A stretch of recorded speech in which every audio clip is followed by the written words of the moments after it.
que é fé? Fé é confiança em uma pessoa.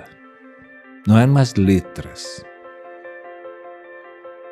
Fé é confiança numa pessoa.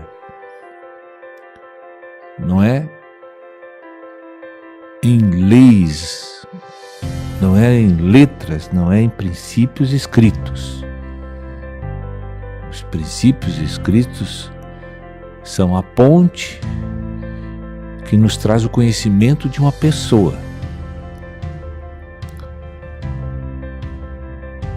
E o conhecimento desta pessoa, que essas letras bíblicas, que é a palavra do reino, a palavra da cruz, porque o que salva o homem é a palavra da cruz, né?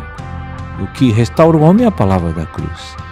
O que glorifica o homem é a palavra da cruz. O que é a palavra da cruz? É a sã doutrina, é a revelação da nova aliança que Deus firmou com os homens por meio do seu precioso sangue derramado, que gerou a sua morte, mas também sem culpa, sem mácula, sem pecado. O Espírito de Deus o buscou na sepultura eterna e trouxe ele para promover para uma autoridade eterna. Jesus Cristo ressuscitou dos mortos. E ele é uma pessoa. Ele é um enviado de Deus para ser o único elo que proporciona a comunhão do homem caído para com Deus, o seu Criador. A dificuldade que cada santo deste corpo, nesta geração, eu tenho notado, tenho percebido isso, a grande dificuldade de conversões rápidas e genuínas que nós temos na igreja é a dificuldade de processamento mental que nós temos, de discernir que essas letras nos revelam uma pessoa. A dificuldade que nós temos de discernir que essas letras mostram um Salvador para nós, mostram um protetor, mostram um glorificador, mostram um Deus. E esse Deus, que é uma pessoa e que não é letra,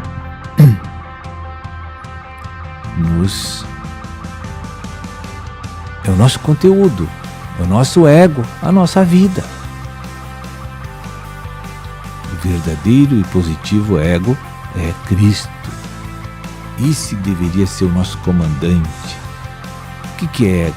É uma associação de um Deus, falso ou verdadeiro, com uma mente humana. Quando esses dois se unem num só propósito de revelação de modos e maneiras de viver. Então o que acontece? A pessoa libera, tem uma expressão. Aquela expressão descreve o ego dele. Descreve o seu ser, a sua pessoa, a sua personalidade, seu caráter. Porque o ego é o que está lá dentro comandando a expressão. Né?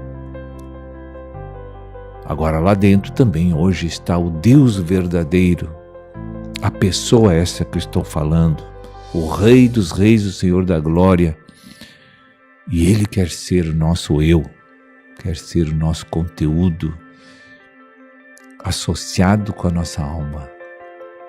Nossa alma é um recipiente para Ele. Então, se Ele é o nosso conteúdo da nossa alma e a nossa alma é o recipiente, os dois estão em plena comunhão num propósito. Veja, quando você compra azeite de oliva num mercado, ali tem um frasco de vidro e dentro tem um conteúdo que é o óleo. Né? Então, aquele conteúdo só pode ser armazenado dentro daquela garrafa de vidro. Mas há um momento que é uma expressão daquele conteúdo, quando ele vai dar fruto, vai alimentar pessoas, vai preparar alimento para as pessoas. Então, quando você olha essa cena, o que nós estamos fazendo na igreja? Eu quero mostrar esse exemplo. Você se pega na garrafa, mas você não acredita que tem conteúdo lá. Esse foi o erro dos judeus no Velho Testamento. Deus se apresentou como a garrafa, mostrou Cristo externo, a garrafa, e eles se apegaram à garrafa e não querem largar a garrafa até hoje. O Cristo para eles sempre é externo e nunca ele está amalgamado com a pessoa. Fé é crer que Deus e você estão unidos e que Ele é teu conteúdo. Mas para isso, a garrafa, o recipiente, tem um compromisso de andar em conformidade com o conhecimento que Ele te trouxe, o conteúdo te trouxe. Então, a pessoa está aqui dentro. Mas Ele, para fazer uma sociedade com você, pegou a tua alma e teu corpo. E essa sociedade é uma fusão eterna. Nunca mais será diferente. Nunca mais vai ser diferente disso. Você compreende isso? Quando você olha, o exemplo que eu dei da garrafa e o óleo, o discernimento que nós temos sempre é da garrafa. Nunca acreditamos que o azeite vai fluir. Esse é o problema nosso.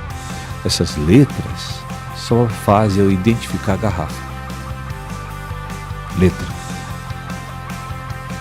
Eu não tenho fé. Porque eu não estou tendo experiências de um fluir. Porque eu não pratico a verdade. Quem é que vai acreditar em letras? É difícil você acreditar em letras. Satanás sabe que se você confiar na letra, você nunca vai ter Cristo fluindo. Então ele põe na tua cabeça assim: pode buscar conhecimento, mas não pratica que tu vai passar vergonha e não vai acontecer essas coisas, porque afinal de contas Jesus já ressuscitou, não está mais aí.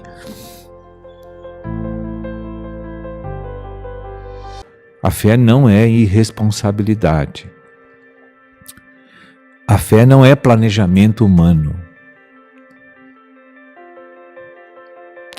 A fé não é um plano que eu vou forçar uma situação para mostrar que eu tenho fé. Não, isso aí é insanidade mental. Não, a fé não é empolgação. A fé não é emocionalismo. A fé não é pensamento positivo, irmãos. Não é nada disso. A fé é confiança numa pessoa. A pessoa fala aqui. Você talvez não tenha ouvido a voz interna dele. Vamos supor que você não saiba discernir a comunicação dele que está lá dentro. Você não consegue ouvir a sua voz. Você fala, você ora, conversa com ele, mas você não ouve ele falar. Tá, tudo bem. É uma questão de crescimento de vida. Isso não é problema. 90%, 95% das coisas que tu vive e faz todo dia, o conhecimento dessa palavra é o suficiente para te dar vitória. Veja como ele é amoroso. Os apóstolos não tinham isso, irmão, como nós temos. Como Deus tem sido bom com essa geração, com essas gerações futuras, aí desde Cristo para cá, né? Quando as Bíblias apareceram, foi um presente maravilhoso de Deus para toda a sociedade mundial. Porque agora eu posso andar no Espírito, irmão, mesmo que eu não tenha intimidade com Deus ainda. Mesmo que meus ouvidos não alcancem a sua voz lá dentro. Mesmo que a minha alma não discirna os caminhos propostos por Ele a cada dia. Eu tenho a palavra para ser guiado. Isto é amor de Deus. Imagina se não tivesse a Bíblia, se eu fosse guiado só por dentro. Abraão, por exemplo, estava lá em Ur dos Caldeus, na Mesopotâmia, lá perto da Babilônia, lá.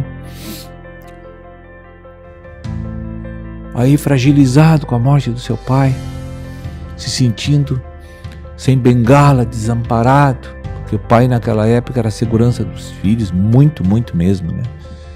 Ainda mais quem não tem Deus, as pessoas são a segurança das pessoas, as coisas e pessoas. Aí ele ouviu uma voz. Ele não tinha Bíblia, ele não tinha CD, não tinha livro, irmão. Ele não tinha pastor. Ele não tinha irmãos. Mas Deus proporcionou discernimento para ele. Esta voz não é nenhuma voz desses deuses que estão aí. Os deuses que eu conheço não falam assim. Era um Deus diferente. E ele creu. Então, quando Deus falar subjetivamente contigo, é impossível, irmão, que tu não saiba discernir. É impossível. Abraão conseguiu. E ele não era que nem nós aqui, que já passamos por escolas. Não. Se Deus se revela a uma alma sem conhecimento como aquela, e Abraão aprendeu tudo na paulada.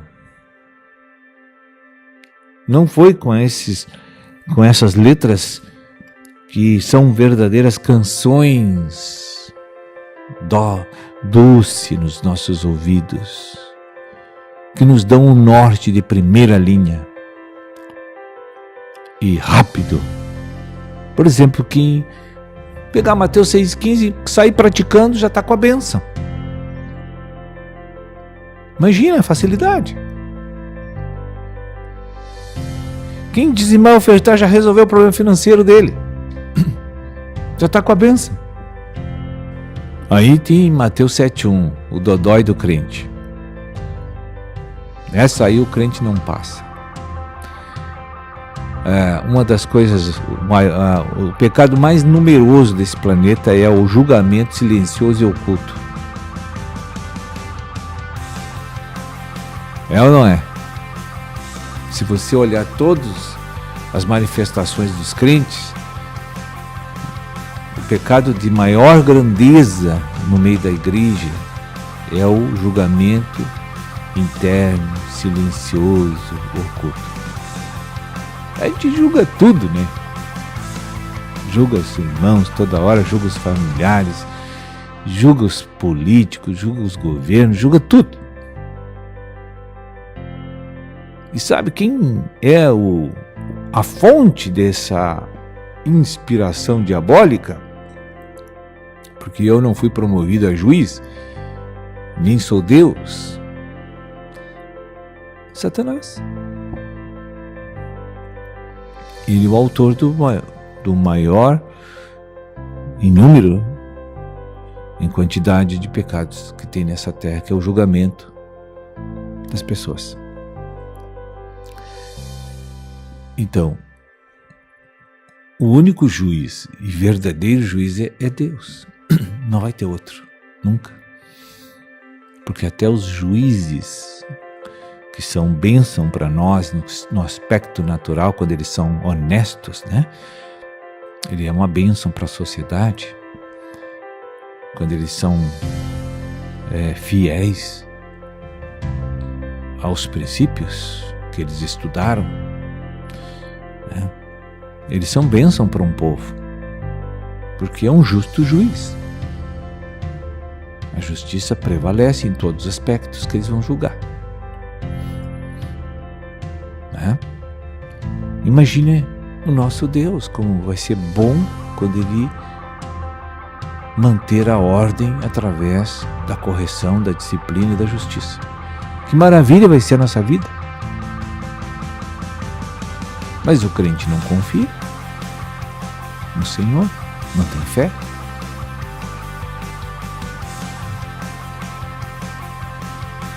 O que é ser humilde, na verdade?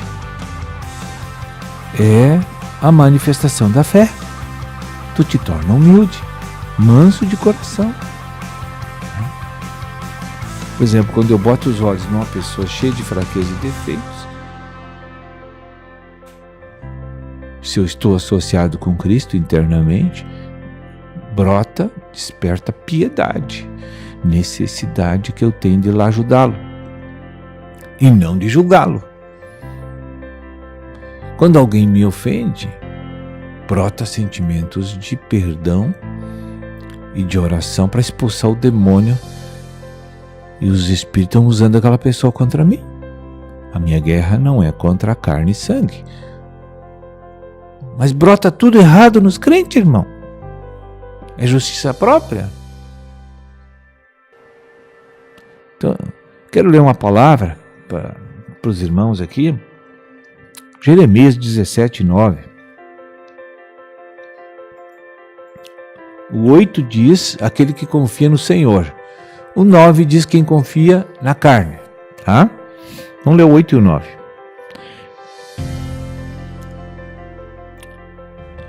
Porque ele é o crente espiritual. Porque ele é como a árvore plantada junto às águas, que estende suas raízes para o ribeiro e não receia. Quando vem a época da dificuldade, das tribulações, das lutas, das provas, mas sua folha fica verde. Continua sendo espiritual. E no ano de sequidão, não se perturba, nem deixa de dar fruto.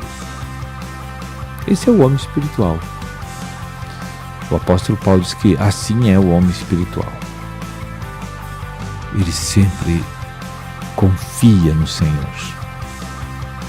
Ele sempre tem esperança no Senhor. Não importa o que aconteça. Vamos ver quem é o homem, o crente carnal agora. Enganoso é o coração. É aquele que segue os seus pensamentos e os seus raciocínios humanos e que depende da lógica e da razão.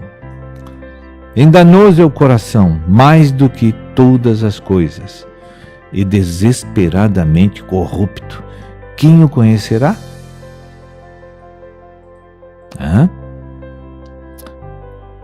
Então, irmãos, você pode achar que as tuas boas ideias vão edificar o reino, vai agradar a Deus. Não vai. Não faça nada, irmão. Não vai agradar. O que agrada a Deus é fé. Fé é confiança na palavra, mas atrás da palavra está o autor da palavra.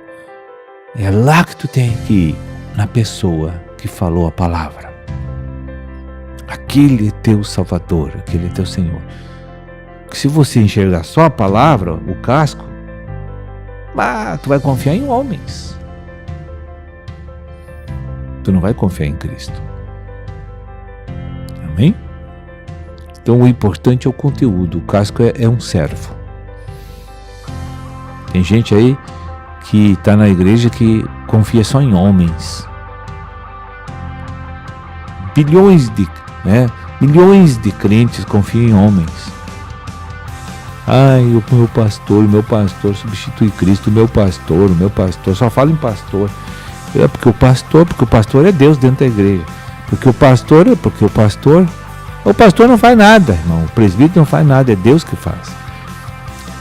O presbítero só tem valor se ele é obediente a Cristo e cumpre cabalmente com a prática da verdade. Mas ele é ajudador e não é Deus. Que é um homem poderoso, é um homem de Deus. Pode ser um homem de Deus, mas tem que saber se não rouba a glória do Senhor e se não rouba as ovelhas que é de Cristo também, né? Porque o fulano vai pregar, nós vamos ter que ir lá, porque o fulano está aí. Não, o fulano está aí. Qualquer um que vai chegar lá vai pregar a palavra, né? Se pregar a palavra, observa a palavra, porque a palavra é que transforma, porque a palavra é uma pessoa. Ela é viva e eficaz, é uma pessoa. Nós temos que nos habituar com a realidade espiritual, irmão. Isto é fé. Não é viver iludido que coisas e pessoas vão transformar a nossa vida. Pega a palavra e pratica a palavra que tu vai ver Cristo fluindo. E aí você vai ver que eu sou teu irmão, o presbítero é teu irmão, os pregadores são teu irmão. E nada mais do que isso.